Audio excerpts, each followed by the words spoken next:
दोस्तों स्वागत है आपका हमारे YouTube चैनल रेस 2023 में। सो फ्रेंड्स, आज के ये जो वीडियो है यह क्लास 10th के लिए बहुत ही इंपॉर्टेंट वीडियो है, कक्षा 10 के लिए। आज के इस वीडियो में मैं आप लोगों को एक प्रश्न पत्र कराऊंगा जो कि 2023 के लिए बहुत इंपॉर्टेंट है। यह प्रश्न पत्र एक वायरल प्रश्न पत्र है। कैसा प्रश्न पत्र है? यह एक वायरल क्वेश्चन पेपर है। क्लियर ना फ्रेंड्स?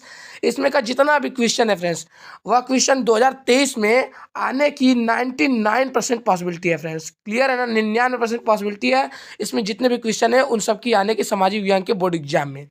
दोस्तों, जैसा कि जान रहे हैं आपका 16 फरवरी से बोर्ड एग्जाम होने वाला है, इसलिए बी अलर्ट और इसके हर एक क्वेश्चन को बहुत ध्यानपूर्वक देखिए, क्योंकि आपको 95% प्लस मार्क्स लाना है तो लाना है फ्रेंड्स। तो आपको इसको बहुत ही अच्छे से देखना पड़ेगा। तो आइए दोस्तों, आज का वीडियो स्टार्ट करते हैं और देखते हैं। तो कुछ इसमें सामान्य निर्देश है दोस्तों, पहले उसको जान लीजिए। जैसा कि आप जान रहे हैं हमारा क्वेश्चन पेपर ही है और 70 नंबर का पूरा पेपर होगा और समय आपको 3 घंटे 15 मिनट मिलेंगे। जो 15 मिनट आपको मिल रहा है दोस्तों, यह क्वेश्चन पेपर पढ़ने के लिए मिलेंगे।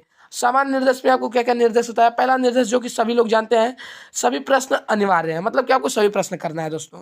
प्रारंभ के 15 मिनट परीक्षार्थियों को प्रश्न पत्र पढ़ने के लिए निर्धारित है। जैसा कि मैं पहले ही बताया कि 15 मिनट में आपको प्रश्न पत्र पढ़ना होगा और अच्छी तरीके से दोस्तों पढ़ना है, एकाग्रचित होकर, कॉन्सेंट्रेट होकर। यह प्रश्न पत्र 2 खंडों में विभाजित है, पहला अ है, दूसरा बी है। क्लियर ना? यह जो क्वेश्चन पेपर है यह 2 खंडों में विभाजित है, अ और ब। खंड अ में 20 अंक के बहुविकल्पी प्रश्न है जिनका उत्तर ओएमआर शीट पर दिया जाना है। मतलब कि जो खंड अ है दोस्तों, जैसा कि आप जान रहे हैं 2023 में नया लागू हो गया है नियम कि अब आपको 20 बहुविकल्पी प्रश्न देने हैं और वो भी 20 अंक के होंगे। मतलब कि हर एक क्वेश्चन 1 नंबर का होगा जिनका आपको उत्तर ओएमआर शीट पर देना है। क्लियर ना फ्रेंड्स? और देखते हैं अगला निर्देश क्या हमारा। ओएमआर शीट पर उत्तर अंकित किए जाने के पश्चात उसे काटे पीटे नहीं एवं इरेजर नहीं करें एवं व्हाइटनर आदि का प्रयोग नहीं करना है। मतलब कि जो आपको एमआर शीट पे ऐसा गोला बना रहेगा उसको आपको अच्छी तरीके से रंग देना है और उसके बाद आपको उसको इरेजर के द्वारा इरेज भी नहीं करना है, ब्लैक पेन से अच्छे से उसको करना है। क्लियर ना फ्रेंड्स?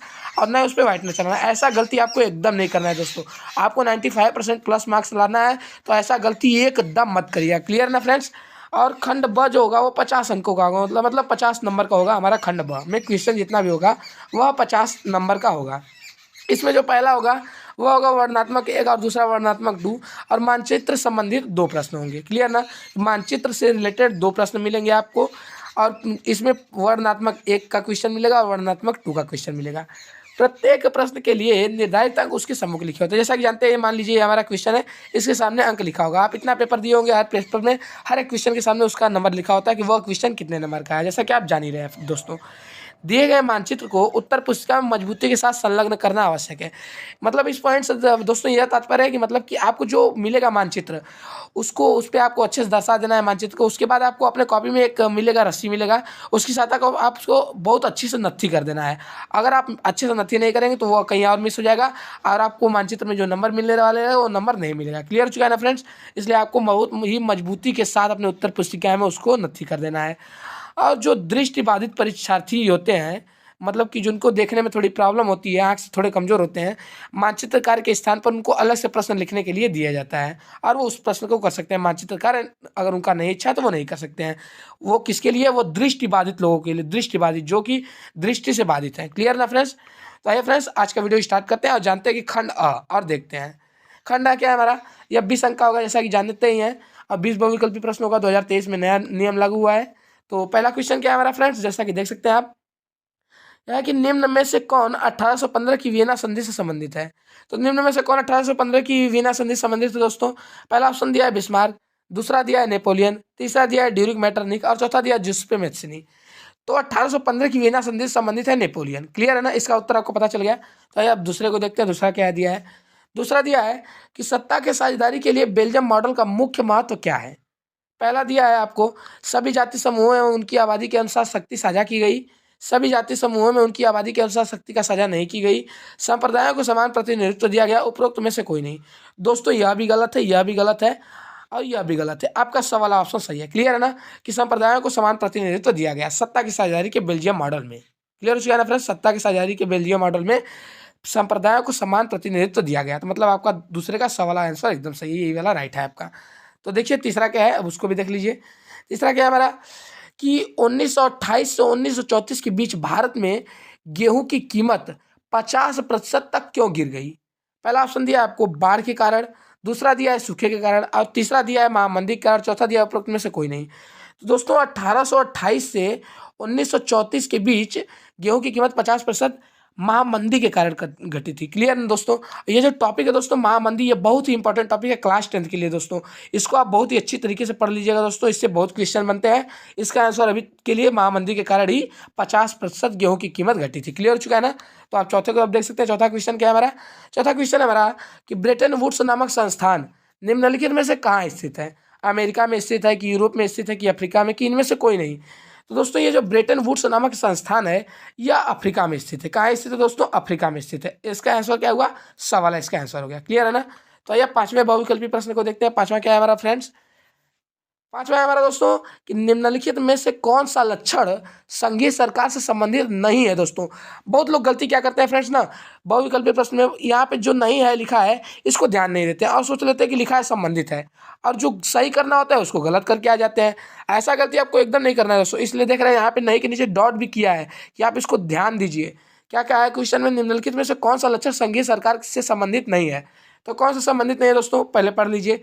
कठोर संविधान, शक्तियों का केंद्रीकरण, संघ एवं राज्यों के मध्य शक्तियों का विभाजन, सर्वोच्च न्यायालय। तो दोस्तों शक्तियों का केंद्रीकरण यह भी शामिल है, और संघ एवं राज्यों के मध्य शक्तियों का विभाजन यह भी शामिल है, और सर्वोच्च न्यायालय यह भी शामिल है। शामिल क्या नहीं है, कठोर संविधान शामिल नहीं है। तो इसका उत्तर क्या होगा दोस्तों, कठोर संविधान, पहला अ, पांचवे का आंसर होगा। आइए अब छठवें बहुविकल्पी प्रश्न को देखते हैं। छठा बहुविकल्पी प्रश्न क्या है फ्रेंड्स, उसको देख सकते हैं आप। वो है हमारा कि क्या दिया है छठवां वाला हमारा, निम्नलिखित में से सामाजिक विभाजन का कारण क्या है। निम्नलिखित में से सामाजिक विभाजन का कारण क्या है। दिया है धर्म, भाषा और वह दोनों, उपरोक्त में से कोई नहीं। दोस्तों सामाजिक विभाजन का जो कारण होता है ना फ्रेंड्स, वह धर्म भी होता है, भाषा भी होता है। मतलब कि हमारा अ वाला भी सही है, ब वाला भी सही है। तो ये दोनों ऑप्शन किसमें दिया है, सवाले में दिया है। मतलब कि टोटली हमारा स सही है, अ और ब दोनों। तो इसका उत्तर क्या होगा हमारा, स, अ और ब दोनों। क्लियर है ना कि सामाजिक विभाजन का कारण क्या क्या होता है, धर्म भी होता है, भाषा भी होता है। इसलिए स वाला ऑप्शन सही है। और हमारा सातवां क्वेश्चन क्या है फ्रेंड्स, उसको भी देख लीजिए। सातवां दिया है हमारा कि यदि हम लैंगिक विभाजन की बात करते हैं तो उसका अर्थ होता है, मतलब उसका अर्थ क्या होता है। समाज में स्त्री और पुरुष की असमानता भूमिका, स्त्री और पुरुष के मध्य जैविक भिन्नता, बालक और बालिकाओं की संख्या में असमानता, उपरोक्त में से कोई नहीं। दोस्तों स्त्री और पुरुष के मध्य जैविक भिन्नता ये तो एकदम हो ही नहीं सकता है, और बालक और बालिकाओं की संख्या में असमानता यह भी नहीं हो सकता है। तो जब यह दोनों नहीं हुआ तो बचेगा कौन, अ वाला बचा, ये वाला हमारा आंसर है, यह वाला भी गलत है। क्लियर है ना। तो सातवें का आंसर क्या होगा हमारा, लैंगिक विभाजन की बात करते हैं तो उसका अर्थ क्या होता है दोस्तों, समाज में स्त्री और पुरुष की असमानता भूमिका। मतलब कि अ वाला आंसर हमारा एकदम सही है। और आठवां बहुविकल्पी प्रश्न क्या दिया फ्रेंड्स, उसको देख लीजिए। पूछा है कि राष्ट्रवाद का उदय सर्वप्रथम किस देश से हुआ। जर्मनी से हुआ, कि फ्रांस से हुआ, कि इटली से हुआ, कि ब्रिटेन से हुआ। दोस्तों आप सामाजिक ज्ञान पढ़ रहे हैं तो ये तो बहुत कॉमन पॉइंट है कि राष्ट्रवाद का उदय कहाँ से हुआ था दोस्तों, किस देश से हुआ था, फ्रांस से हुआ था। क्लियर है ना। उसका आंसर क्या होगा, फ्रांस। मतलब किसका, ब वाला एकदम करेक्ट है आंसर। आइए अब नवे बहुविकल्पी प्रश्न को देखते हैं। नवा वाला क्या है हमारा, देख सकते हैं फ्रेंड्स उसको। नवा है हमारा, ड्यूरिक मैटरनिक ने हमारी सामाजिक व्यवस्था का सबसे खतरनाक दुश्मन किसको माना। रूसो को माना, कि विक्टर इमैनुअल को माना, कि काल्विन को माना, कि जुत्से मेत्सिनी को माना। तो जो ड्यूरिक मैटरनिक थे दोस्तों, यह सामाजिक व्यवस्था का सबसे खतरनाक दुश्मन काल्विन को मानते थे। किसको मानते थे, काल्विन को। तो इसका उत्तर क्या हुआ फ्रेंड्स, इसका उत्तर सवाला हुआ काल्विन। तो नवा अभी तक क्लियर हो चुका है। तो आइए दसवें बहुविकल्पी प्रश्न को देखते हैं। दसवां क्या है हमारा फ्रेंड्स, दसवां है हमारा कि लोकतांत्रिक शासन व्यवस्था अन्य व्यवस्थाओं से अच्छी है क्योंकि यह, मतलब पूछ रहा है क्योंकि यह कैसी है। नागरिकों में समानता को बढ़ावा देती है, व्यक्ति की गरिमा को बढ़ावा देती है, और एवं वह दोनों, उपरोक्त में से कोई नहीं। तो दोस्तों यह जो होती है लोकतांत्रिक शासन व्यवस्था, ये नागरिकों में समानता को बढ़ावा देती है और व्यक्ति की गरिमा को भी बढ़ावा देती है। तो मतलब इन दोनों में दोनों सही है, और वह दोनों सही है। मतलब सवाल आंसर हमारा एकदम राइट है। तो दसवें का कौन सा उत्तर होगा, सवाल होगा। क्लियर है ना फ्रेंड्स। 11वां प्रश्न देख सकते हैं जो कि बहुविकल्पी प्रश्न है हमारा। 11वां क्या है हमारा दोस्तों, कि मृदा किस प्रकार का प्राकृतिक संसाधन है। नवीकरणीय योग्य संसाधन है, कि अनवीकरणीय योग्य संसाधन है, कि जैव संसाधन है, कि संभावित संसाधन है। तो जो दोस्तों मृदा होता है हमारा, यह नवीकरणीय योग्य संसाधन होता है। क्लियर। तो इसका उत्तर क्या हुआ फ्रेंड्स, इसका उत्तर आ वाला हो गया। और 12वां क्वेश्चन क्या दिया है फ्रेंड्स, उसको भी देख लीजिए। 12वां क्या है हमारा, निम्नलिखित में से पंजाब में भूमि संकुचन के मुख्य कारण क्या है। मतलब जो पंजाब में भूमि संकुचन हुआ है उसके मुख्य कारण क्या है पूछ रहा है। गहन खेती के कारण है कि अधिक सिंचाई के कारण हुआ है कि वनोन्मूलन के कारण हुआ कि अति पशुचारण। अति पशुचारण से मतलब है दोस्तों कि अति मतलब अधिक, पशुचारण मतलब पशुओं द्वारा खेतों को चरा जाना। क्लियर ना, कि मतलब अधिक से अधिक पशुओं द्वारा खेतों के चरे जाने के कारण वहाँ का भूमि का संकुचन हुआ है, कि गहन खेती के कारण हुआ है, कि वनोन्मूलन के कारण हुआ है। दोस्तों इन किसी भी कारण के कारण नहीं हुआ, वो अधिक सिंचाई के कारण वहाँ का जमीन जो हुआ है भूमि संकुचन वहाँ पे जो हुआ है उसका मुख्य कारण अधिक सिंचाई है। क्लियर ना, तो इसका उत्तर क्या हुआ, ब वाला हो गया फ्रेंड्स। तो है फ्रेंड्स, अब इसके 13वें बहुविकल्पी प्रश्न की ओर बढ़ते हैं और जानते हैं 13वां क्या है। 13वां जैसा कि देख सकते हैं आप, 13वां क्या है हमारा, भारत के किस राज्य की शिशु मृत्यु दर निम्न है, मतलब निम्नतम है। केरल की, कि बिहार की, पंजाब की, कि हरियाणा की। दोस्तों ये जो पूछा है भारत के किस राज्य की, तो भारत के केरल राज्य की दोस्तों शिशु मृत्यु दर बहुत ही निम्नतम है। क्लियर है ना, इसका उत्तर क्या होगा, केरल, मतलब कि अ वाला 13वें का असही है। क्लियर है ना। आइए 14वें बहुविकल्पी प्रश्न को देखते हैं। 14वां क्या है हमारा फ्रेंड्स, उसको देख सकते हैं आप, कि सार्वजनिक एवं निजी क्षेत्र को किस आधार पर वर्गीकृत किया गया है। पहला ऑप्शन दिया है रोजगार की परिस्थितियों, आर्थिक क्रिया की प्रकृति, उद्यम का स्वामित्व, किसी उद्यम के काम कर रहे श्रमिकों की संख्या। दोस्तों यह जो है ना, यह उद्यम का स्वामित्व के आधार पर सार्वजनिक एवं निजी क्षेत्र को वर्गीकृत किया गया है। तो इसका आंसर क्या होगा फ्रेंड्स, 14वें का आंसर क्या होगा हमारा, सवाल आंसर होगा। क्लियर ना फ्रेंड्स। तो फ्रेंड्स अब 15वें बहुविकल्पी प्रश्न की ओर बढ़ते हैं और देखते हैं 15वां बहुविकल्पी प्रश्न क्या है। तो आप देख सकते हैं 15वां क्या है हमारा, भूक्षरण से क्या तात्पर्य है, मतलब आप भूक्षरण से क्या समझते हैं, इससे यह पूछ रहा है। भूमि का अनुपजाऊ हो जाना, भूमि का दलदली हो जाना, भूमि का उपजाऊ हो जाना, भूमि का योजनाबद्ध हो जाना। दोस्तों भूमि दलदली नहीं होती भूक्षरण से, यह भी गलत है। अब भूमि का योजनाबद्ध, भूमि योजना भूक्षरण से कोई मतलब ही नहीं, यह भी गलत है। अब भूमि का उपजाऊ हो जाना, जब भूक्षरण होगा तो भूमि उपजाऊ थोड़ी ना होगी, यह भी गलत है। तो बचा क्या दोस्तों, अ वाला, भूमि का अनुपजाऊ हो जाना, मतलब भूमि अनुपजाऊ हो जाती है जब भूक्षरण होता है। तो इसका आंसर अ वाला होगा। और 16वां क्या है फ्रेंड्स, 16वां देख लीजिए आप, 16वां क्या है हमारा, कि गोंडवाना कोयला का जमाव किस क्षेत्र में नहीं पाया जाता है। फिर देखिए नहीं आ गया, ध्यान दीजिएगा, कि गोंडवाना कोयला का जमाव किस क्षेत्र में नहीं पाया जाता है। दामोदर घाटी, सोन घाटी, महानदी घाटी, चंबल घाटी। तो दामोदर घाटी में भी गोंडवाना कोयला पाया जाता है, सोना घाटी में भी पाया जाता है, महानदी घाटी में भी पाया जाता है, चंबल घाटी में नहीं पाया जाता है। तो इसका आंसर क्या होगा फ्रेंड्स, चंबल घाटी। चंबल घाटी में नहीं पाया जाता है गोंडवाना कोयला का जमाव। तो आइए दोस्तों अब 17वें क्वेश्चन की ओर बढ़ते हैं और देखते हैं 17वां क्या है हमारा। 17वां क्या है, कि भूमिहीन ग्रामीण मजदूरों के लिए सबसे अधिक उपयुक्त विकास का लक्ष्य कौन सा है। पहला ऑप्शन दिया है उपज का ज़्यादा समर्थन मूल्य, वह अपने बच्चों को विदेश में बसा सके, अधिक मजदूरी, उपरोक्त में से कोई नहीं। तो पहला क्वेश्चन क्या पूछा उसको फिर समझिए, भूमिहीन ग्रामीण मजदूर। ग्रामीण से मतलब कि गांव में रहने वाले जिनके पास जमीन नहीं है, भूमिहीन है, वह मजदूर सबसे अधिक उपयुक्त किस लक्ष्य के लिए मानते हैं, विकास के लिए। तो वो अपने बच्चों को विदेश में बसा सके। दोस्तों इसका ऑप्शन क्या होगा, ब वाला, वो अपने बच्चों को विदेश में बसाना चाहते हैं इसलिए।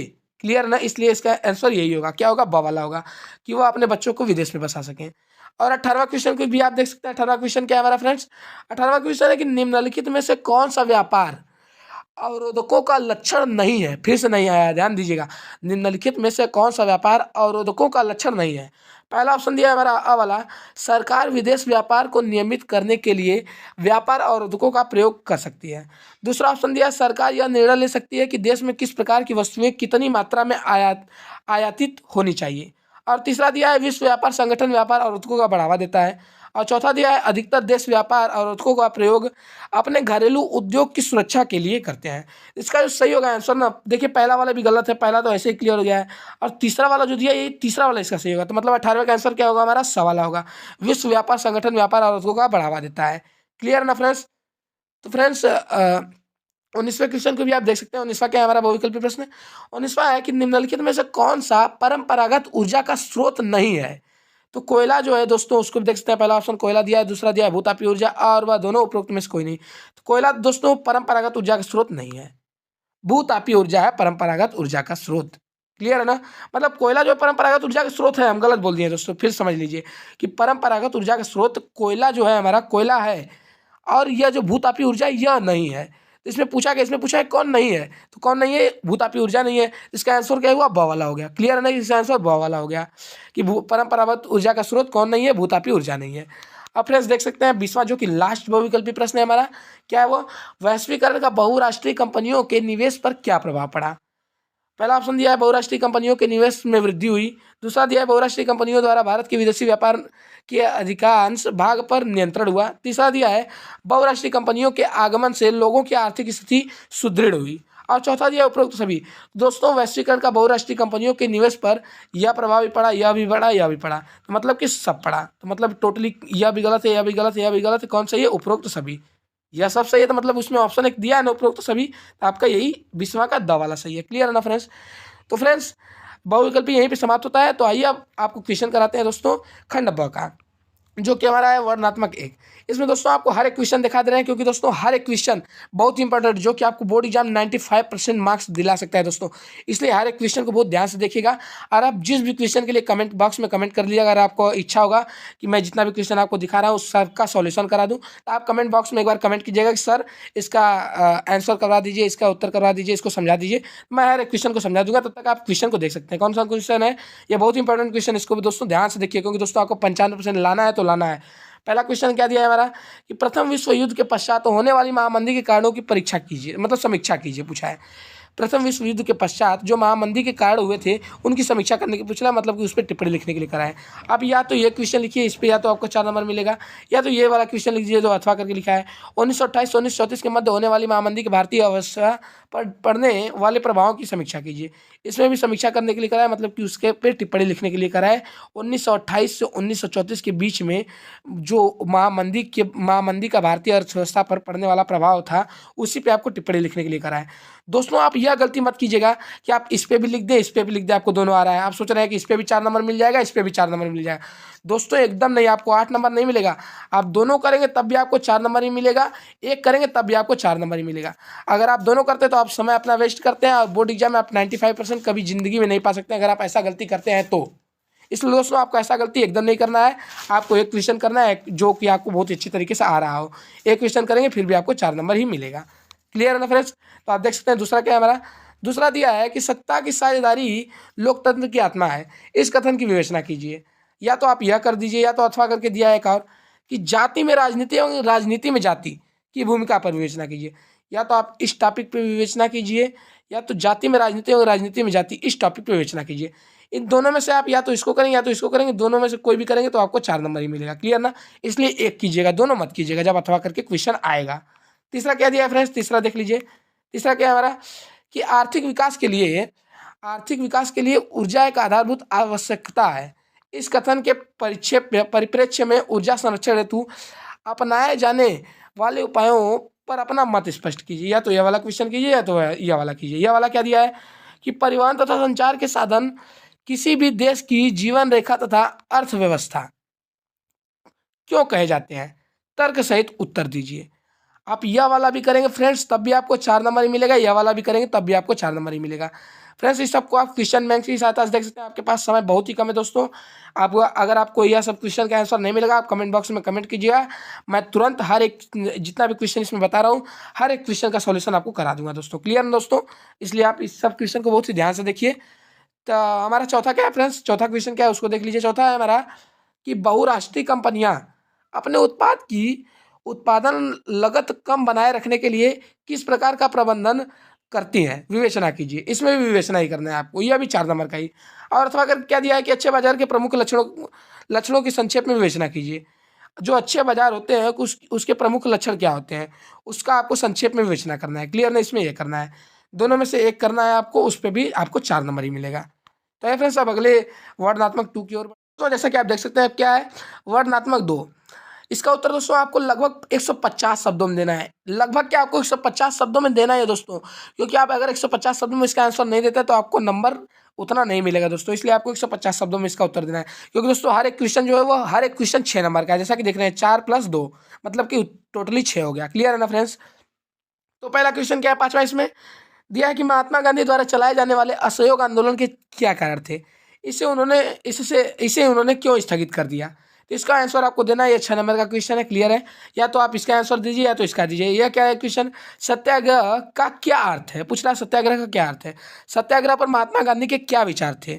दोस्तों ये जो सत्याग्रह आंदोलन है यह महात्मा गांधी द्वारा ही चलाया गया था, और यही पूछा जा रहा है कि महात्मा गांधी के इस आंदोलन पर क्या विचार थे, उनके क्या विचार थे सत्याग्रह आंदोलन पे। क्लियर है ना? वही आपको बता देना है दोस्तों। आज छठवां क्या है फ्रेंड्स उसको देख लीजिए। छठवां है हमारा कि लोकतांत्रिक सुधार का क्या अर्थ है? इसके लिए उठाए जा सकने वाले किन्हीं 4 कदमों का उल्लेख कीजिए। यह भी 6 नंबर का है क्वेश्चन। कितने नंबर का है दोस्तों? यह भी 6 नंबर का है। या तो आप इसका आंसर दीजिए या तो इसका दीजिए। यह वाला क्या है कि वैध शासन का क्या अर्थ है, लोकतंत्र किस प्रकार उत्तरदायी, जिम्मेदार एवं वैध सरकार का गठन करता है।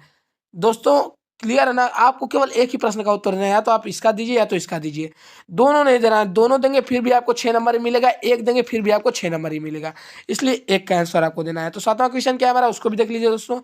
7वां तो क्वेश्चन है हमारा, वैश्वीकरण का क्या अर्थ है, वैश्वीकरण का कृषि पर पड़ने वाले प्रभावों का वर्णन कीजिए। दोस्तों मैं ये जितना भी क्वेश्चन आपको बता रहा हूँ फ्रेंड्स, ये बहुत ही इंपॉर्टेंट है 2023 के लिए। किसके लिए, 2023 के लिए, क्योंकि दोस्तों ये एक वायरल पेपर का क्वेश्चन मैं आपको करा रहा हूँ दोस्तों।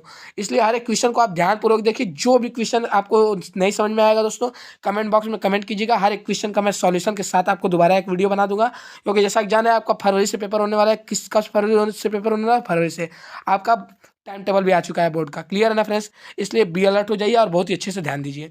तो क्या है क्वेश्चन, वैश्वीकरण का क्या अर्थ है, वैश्वीकरण का कृषि पर पड़ने वाले प्रभाव का वर्णन कीजिए। या तो इस क्वेश्चन का आंसर दीजिए या तो इसका दीजिए। यह क्या है कि भारत में पाए जाने वाले मोटे अनाजों का उल्लेख करते हुए इन अनाजों की पैदावार के लिए उपयुक्त भौगोलिक परिस्थितियों का वर्णन कीजिए। क्या पूछ रहा है इसमें, पूछ रहा है कि भारत में पाए जाने वाले मोटे अनाजों का उल्लेख करते हुए इन अनाजों की पैदावार के लिए उपयुक्त भौगोलिक परिस्थितियों का वर्णन कीजिए। क्लियर ना, दोनों में से कोई भी करेंगे आपको 6 नंबर ही मिलेगा, इसलिए एक ही करिएगा। क्लियर है ना। तो 8वां क्या है, 8वां का भी देख सकते हैं दोस्तों। 8वां हमारा है कि असंगठित असंगठित क्षेत्रक के श्रमिक सामाजिक भेदभाव के भी शिकार हैं। यह जो दिया, यह इन्वर्टेड कॉमा दिया, मतलब कि यह एक प्रकार का कथन दिया है कि असंगठित क्षेत्रक के श्रमिक सामाजिक भेदभाव के भी शिकार हैं। क्या आप इस कथन से सहमत हैं, कारण सहित उत्तर दीजिए। अगर आप इस कथन से सहमत हैं तो उसका कारण बताइए और उसका उत्तर दीजिए कि आप किस प्रकार इससे सहमत हैं। क्लियर ना अफसोस। और अथवा में क्या क्या ऑप्शन दिया, अथवा में दिया है कि, अथवा में जो क्वेश्चन दिया वो दिया है कि मानव विकास सूचकांक क्या है। पूछ रहा है आपसे, मानव विकास जो सूचकांक है वह क्या है। मानव विकास नापने वाले मूलभूत अवयवों का वर्णन कीजिए। और पूछ रहा है, इसी में क्वेश्चन पूछ रहा है कि मानव विकास नापने वाले मूलभूत अवयवों का वर्णन कीजिए। दोस्तों दोनों में से आपको एक ही करना है, या तो एक कीजिए या तो एक कीजिए। दोनों में से एक ही करेंगे, आपको 6 नंबर मिलेगा दोस्तों। तो आपको दोस्तों 6 में से 6 लेना है, ना कि 6 में से 5 पाना है दोस्तों। इसलिए हर एक क्वेश्चन को आपको करना है, इसको भी करना है, इसको भी करना है। बोर्ड एग्जाम में नहीं, अपने से अभी प्रैक्टिस करना है। क्या पता दोनों में से एक ऑप्शन में आ जाए, एक ना आए। इसलिए दोस्तों आपको बहुत ही अच्छे से प्रैक्टिस करना है दोस्तों, समय आपके पास बहुत ही कम है। तो आप देख सकते हैं दोस्तों, मानचित्र से संबंधित प्रश्न क्या है हमारे। ये जो मानचित्र से संबंधित प्रश्न होते हैं दोस्तों, इसमें निम्नलिखित स्थानों को भारत के रेखा मानचित्र पर दर्शाना है। इस डॉटेड लाइन से चिन्ह द्वारा नाम से दर्शाइए। सही नाम और सही अंकन है तो आपको मतलब कि आधा नंबर आपको मिलेगा सही नाम अगर आप लिख देते हैं, और आधा नंबर आपको सही अंक निर्धारित करने पे। मतलब कि आप मानचित्र में अगर अच्छे से इस सिंबल से दर्शाते हैं तो उस पर आपको आधा नंबर मिलेगा, और अगर आप नाम सही लिख देते हैं, तो आपको उस पर आधा नंबर मिल जाएगा। मतलब टोटली एक क्वेश्चन 1 नंबर का है, अगर आप नाम उसका चिन्ह अच्छे से दर्शा देते हैं तो पहला क्वेश्चन क्या दिया है दोस्तों, देख सकते हैं। पहला क्वेश्चन जो क करके दिया है हमारा, वह दिया है कि वह स्थान जहाँ जलियांवाला बाग हत्याकांड हुआ। आपको इसको अच्छे से सिंबल में दर्शा देना है। सिंबल से दर्शाने के बाद आपको इसका नाम लिख देना है। क्लियर ना। फिर दूसरा पूछा है, वह स्थान जहाँ से गांधी जी ने नमक बनाना प्रारंभ किया। फिर कह रहा है कि वह स्थान जहाँ नील की खेती करने वाले किसानों ने आंदोलन किया। फिर कह रहा है कि वह स्थान जहाँ सूती मिल श्रमिकों ने सत्याग्रह किया। और अंगा वाला जो लास्ट है वह है कि वह स्थान जहाँ दिसंबर 1920 में भारतीय राष्ट्रीय कांग्रेस का अधिवेशन हुआ। ये जो दिया है पहला, दूसरा, तीसरा, चौथा, पांचवा, ये जो पांचवा 5 तक दिया है, ये 5 नंबर का है। मतलब हर एक क्वेश्चन 1 नंबर का है दोस्तों, 1 नंबर का है। और आपको 1 नंबर तभी मिलेगा जब अच्छे से आप उसका सिंबल सहित उसको दर्शाएंगे और उसका सही नाम लिखेंगे। क्लियर ना। आपको 1.5 नंबर का 1.5 नंबर में ये विभाजित है फ्रेंड्स। और फ्रेंड्स जैसा कि आपको पहले ही बताया था, जो छात्र दृष्टिबाधित होंगे जिनको आंख से कम दिखाई देता होगा, उनके लिए निर्देश पहले से ही दिया गया था कि निम्नलिखित प्रश्नों के उत्तर अपनी उत्तर पुस्तिका में लिखिए, मानचित्र का प्रयोग न कीजिए। वह मानचित्र में नहीं दर्शा सकते, उनको आंख से कम दिखता है, तो वह अपने प्रश्न पत्र में वही क्वेश्चन है, वो सेम वही क्वेश्चन है। क्या क्या क्वेश्चन है दोबारा देख लीजिए। जलियांवाला बाग हत्याकांड किस स्थान पर हुआ, गांधी जी ने नमक बनाना किस स्थान से प्रारंभ किया, नील की खेती करने वाले किसानों ने किस स्थान से आंदोलन प्रारंभ किया, सूती मिल श्रमिकों ने कहाँ सत्याग्रह किया, दिसंबर 1920 में भारतीय राष्ट्रीय कांग्रेस का अधिवेशन किस स्थान पर हुआ। सेम वही क्वेश्चन है, बस आपको क्या करना है, इसमें अपनी उत्तर पुस्तिका में आपको लिखना है केवल, इसमें आपको मानचित्र का कार्य नहीं करना है। तो धन्यवाद दोस्तों, आज का वीडियो ये समाप्त करते हैं। दोस्तों आज के इस वीडियो में आपको मैं 95% आप किस प्रकार पाएंगे इसमें जितने भी आपको क्वेश्चन बताए हो दोस्तों वो बहुत ही इंपॉर्टेंट है, वेरी वेरी इंपॉर्टेंट दोस्तों। 101% गारंटी है दोस्तों ये सब क्वेश्चन बोर्ड एग्जाम में आने की। किस बोर्ड एग्जाम में? 2023 के बोर्ड एग्जाम में दोस्तों। इसलिए दोस्तों ध्यान से हर एक क्वेश्चन को आप दोबारा इस वीडियो को देखिएगा, हर एक क्वेश्चन को आप ध्यान से लिख लीजिए। और जिसका भी आंसर आपको न मिले क्वेश्चन बैंक की सहायता से, कहीं से न मिले, आप कमेंट बॉक्स में कमेंट कीजिए, मैं हर एक क्वेश्चन का सॉल्यूशन के साथ दोबारा एक वीडियो बना दूंगा दोस्तों, आप वहां से देख लीजिएगा। तो धन्यवाद दोस्तों, आज का वीडियो यही समाप्त करते हैं।